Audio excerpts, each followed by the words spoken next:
今日はですね、いいなが口癖の同僚の話。何かのたびに、いいなで、その裏に隠された思考とは。まだチャンネル登録していない方は、ぜひお願いします。堀川さん聞いてよ。どうしたの？同僚の黒崎さんっていう人がいるんだけど、この人、何かあるたびに、いいなっていうの。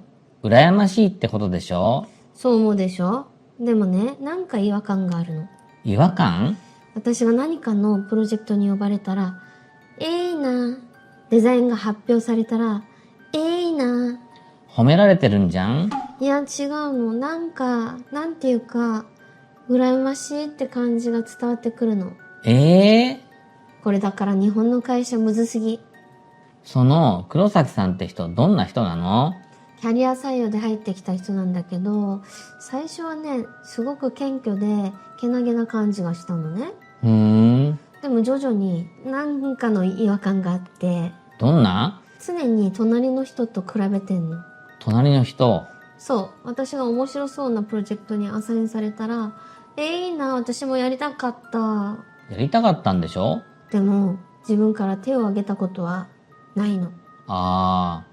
しかもね、黒崎さんが入る前、浅野さんってデザイナーがいたの。浅野さんが黒崎さんを紹介して入社したんだけど。恩人ってこと？そう。でも聞いたんだけど、浅野さんのポジションを取りに行く立ち回りばっかりしてたみたいで、結局浅野さん、病んで辞めちゃった。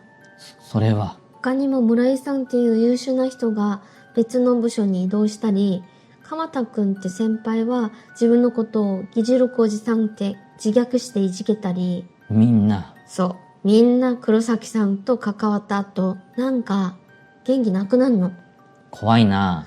でね、ついに私にも来た。この前新製品のキービジュアルを作る会議があってね。今回のキービジュアル、かっこよくて製品の特徴が伝わって目立つデザインにしたい。それ、ほぼ何も言ってないのと同じ。じゃあ見せて。私のはこの3枚になります。私も作ってきました。これもたくさん考えてきましたよ。私の上に置いた？おお、すごいな。なんか私の初期のデザインのまんまじゃん。しかも失敗してやめたとこまで似てる。だから前から私の席チラチラ見に来てたんだ。黒崎さんの方は何か説明は？灰原さんのコンセプトに合わせたアイデアを30枚作ってきました。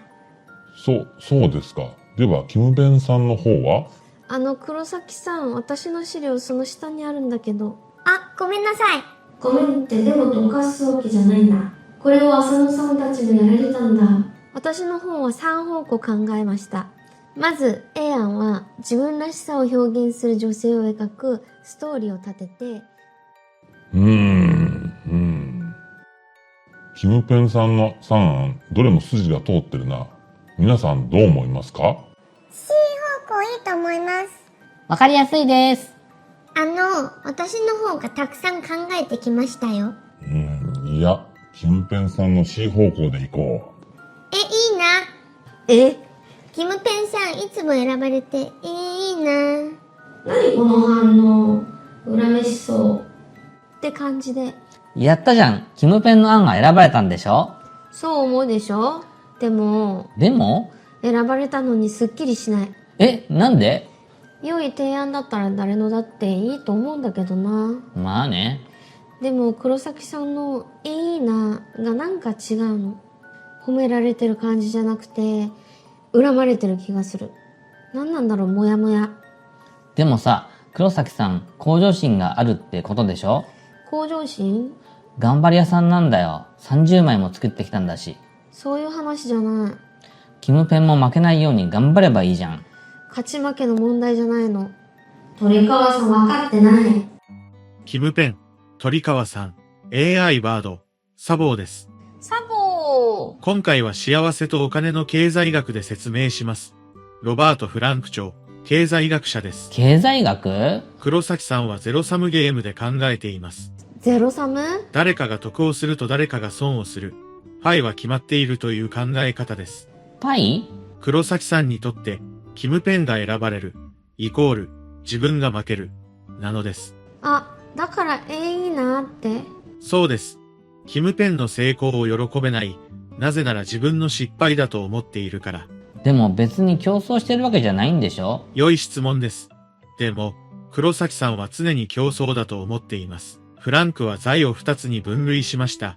地位財と非地位財です。地位財？地位財は他人と比較して価値があるもの、給料、役職、評価など、非地位財は他人と比較しなくても価値があるもの、健康、自由時間、良い仕事など、黒崎さんは、地位財にしか興味がありません。だから常に隣の人と比べます。なんで隣の人？社会的比較理論です。人は自分に近い人と比較します。遠くの成功者ではなく同じ職場、同じ年代、同じ立場の人。だから私と比べるんだ。そうです。そして相対的に上に行こうとする。だから、黒崎さんはキムペンのアイデアを見て、似たものを大量に作った。あ、チラチラ見に来てたのは。キムペンのアイデアを押しのけるためです。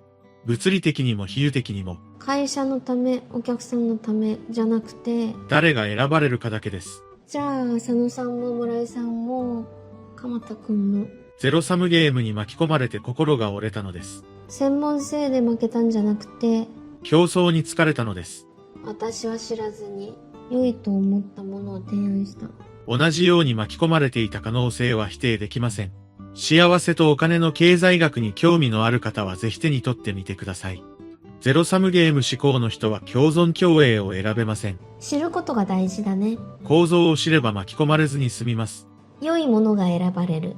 それだけでいいはずなのに。それが大事。